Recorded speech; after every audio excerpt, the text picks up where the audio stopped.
This is Daily Armenia, CivilNet's daily news digest. Here's what's making headlines in Armenia today.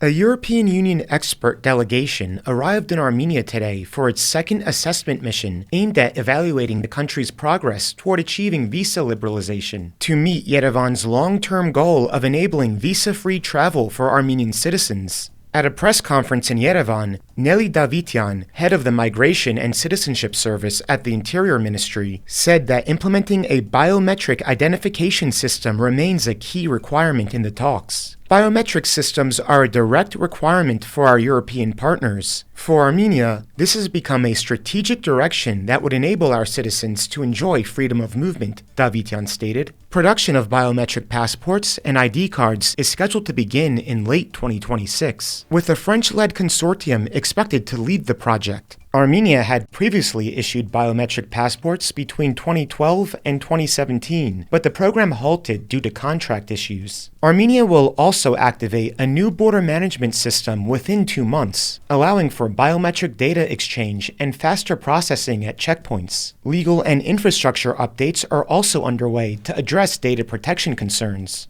Visa liberalization talks officially began in December and are expected to continue for several years.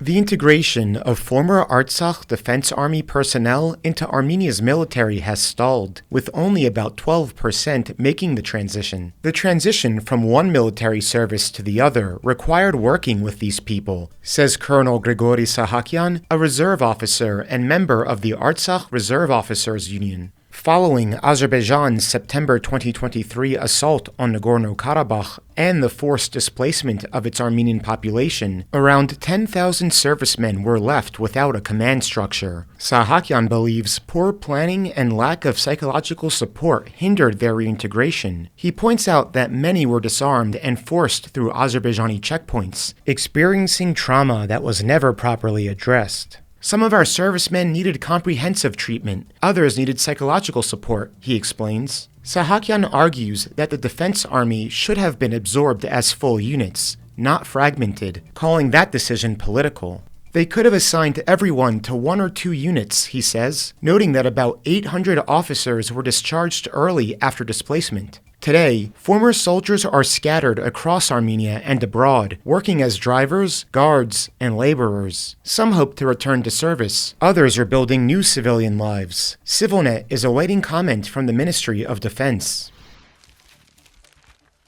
Armenia's foreign ministry declared on Saturday that Nagorno-Karabakh is no longer part of Armenia-Azerbaijan normalization talks, citing the forced displacement of Artsakh's Armenian population and a decree that dissolved the regional government. The ministry referenced a document reportedly signed by Karabakh's last president, Samvel Shahramanyan, though it has never officially been published. The announcement was a response to Azerbaijani President Ilham Aliyev, who claimed Armenia had insisted on including Karabakh in peace talks until January 2024. Armenia's foreign ministry stated it had focused on securing rights for Karabakh Armenians, but that those efforts were rejected by local leaders. This statement sparked fierce criticism from journalists such as Tatul Hakopian, who accused the government of misrepresenting events, highlighting multiple negotiation efforts by Artsakh authorities after Armenia's 2020 defeat. Critics also noted that Armenia had recognized Azerbaijan's territorial integrity in 2022, including Karabakh, after which Azerbaijan launched a blockade of the region and the eventual military operation.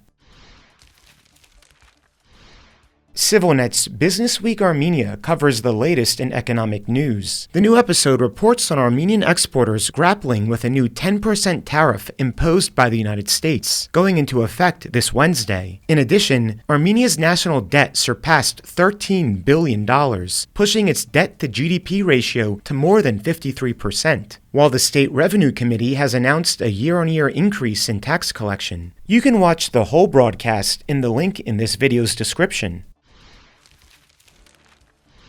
And finally, the CivilNet number of the day is 883.